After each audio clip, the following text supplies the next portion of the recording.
Delhi liquor స్కామ్లో 5 నెలలకు పైగా తిహార్ జైల్లో ఉండి బెయిల్పై విడుదలైన కేసీఆర్ కుమార్తె కల్వకుంట్ల కవిత ఇప్పుడు ఏం చేస్తున్నారన్న ప్రశ్నలు తరచూ తలెత్తుతున్నాయి. తండ్రి కేసీఆర్ ఆదేశాల మేరకు ఆమె వ్యూహాత్మక మౌనం పాటిస్తున్నారని కొందరు ప్రచారం చేశారు. కవిత కూడా అనారోగ్యంతో విశ్రాంతి తీసుకుంటున్నారని ఆమె సన్నిహిత వర్గాలు కొంతకాలం క్రితం వెల్లడించాయి.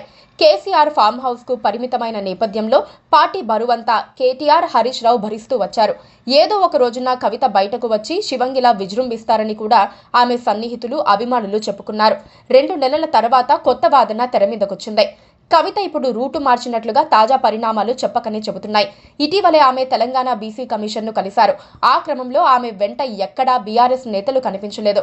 అలాగే బీఆర్ఎస్ కండువాలు కూడా పెద్దగా దర్శనమివ్వలేదు. తెలంగాణ జాగృతి పేరుతో మాత్రమే ఆమె రాజకీయాలు చేస్తున్నారని తాజా పరిణామాలు చెప్పకనే చెబుతున్నాయి.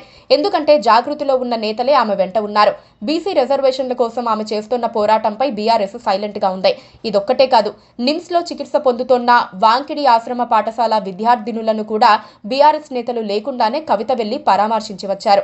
ఒకప్పుడు తెలంగాణ జాగృతిగా విస్తృతమైన కార్యక్రమాలు నిర్వహించింది. తర్వాత భారత జాగృతిగా మారింది. ఎన్నికల్లో ఘోర పరాజయం ఎదురుకావటంతో జాగృతి కార్యకలాపాలు కూడా పూర్తిగా తగ్గిపోయాయి. కానీ ఇప్పుడు తెలంగాణ జాగృతిగానే తన సంస్థను తెరపైకి తెచ్చి పాత నేతలందరినీ పిలిచి మళ్లీ సమావేశం నిర్వహించారు. ఇకపై వరుసగా రాజకీయ పోరాటాలు చేయనున్నారు. అయితే అవి రాజకీయం అనే భావన రాకుండా వివిధ వర్గాల కోసం అన్నట్లుగా రాజకీయాలు చేసే అవకాశాలు ఉన్నాయి. ఇందులో ఎక్కడా బీఆర్ఎస్ పాత్ర ఉండదని ప్రత్యేకంగా చెప్పాల్సిన పని లేదు. కవిత పొలిటికల్ గా సైలెంట్ అయిపోయారనటానికి కూడా వీల్లేదు. అదానీపై ఆధారాలున్నా పట్టించుకోలేదని, మహిళనైనా తనను మాత్రం ఎలాంటి తప్పు చెయ్యకున్నా 5 నెలల పాటు జైల్లో పెట్టారంటూ మోదీని విమర్శించే ట్వీట్ చేశారు. ఇలాంటి ట్వీట్లతో ఆమె సంచలన రాజకీయాలు చేస్తున్నారని సన్నిహితులు సంబురాలు చేసుకుంటున్నారు. ఇటీవలే ఒక పార్టీ అంతర్గత సమావేశంలో కూడా ఆమె తలుక్కున మెరిశారు. ఒకప్పుడు బీఆర్ఎస్ లో ఉండి ఇప్పుడు కాంగ్రెస్ లోకి మారిన జగిత్యాల ఎమ్మెల్యే సంజయ్ కుమార్ పై ఆమె ఆగ్రహం వ్యక్తం చేస్తూ కొన్ని కామెంట్లు వదిలారు. ఒకప్పుడు కవితకు సంజయ్ కుమార్ అత్యంత సన్నిహిత కార్యకర్తగా ఉండేవారు.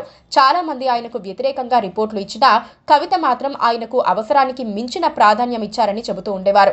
ఇప్పుడు సంజయ్ కాంగ్రెస్ లో చేరిపోవడంతో కవిత కొంతమేర నొచ్చుకున్నారు. అందుకే ఏం తక్కువ చేశామని వెళ్లిపోయావంటూ ప్రశ్నించారు. కవిత బయటకు వచ్చి మాట్లాడకుండా పార్టీ అంతర్గత సమావేశంలో స్పీచ్లు ఇవ్వటం కూడా ఒక వ్యూహమేనని చెప్పాలి. బీఆర్ఎస్ బ్యానర్ పై కాకుండా సొంత బలాన్ని పెంచుకోవాలని కవిత అనుకుంటున్నట్లుగా భావించాల్సి ఉంటుంది. కవిత ఇలా సొంతంగా జాగృతి పేరుతో రాజకీయాలు చేయటంపై తెలంగాణ రాజకీయాల్లో విస్తృతమైన చర్చ జరుగుతోంది. కేసీఆర్ వచ్చే ఏడాది వరకు యాక్టివ్ కారని తెలిసి కూడా ఆమె ఎందుకు బీఆర్ఎస్ వైపుకు మొగ్గు చూపటం లేదన్న ప్రశ్నలు తలెత్తుతున్నాయి. కేటీఆర్ తో కవితకు విభేదాలున్నాయని, ఇద్దరి మధ్య ఆధిపత్య పోరాటం కారణంగానే కవిత తన సొంత రాజకీయాలు చేసుకుంటున్నారని అంటున్నారు. కేటీఆర్ తో సంబంధం లేకుండా కవిత తన బలాన్ని నిరూపించే ప్రయత్నంలో ఉన్నారట. ఈ దిశగానే కవిత ప్రత్యామ్నాయంగా ఒక రాజకీయ వ్యవస్థను నిర్మిస్తారా అన్న అనుమానాలు కలుగుతున్నాయి. ఆమె ఎలాంటి స్టెప్ తీసుకుంటారో తెలియాలంటే త్వరలో జరిగే స్థానిక సంస్థల ఎన్నికల వరకు వేచి చూడాల్సిందే. అంతవరకు సస్పెన్సే తప్పదు మరి. Please subscribe to KTV Telugu. KTV Telugu. KTV Telugu. KTV Telugu channel.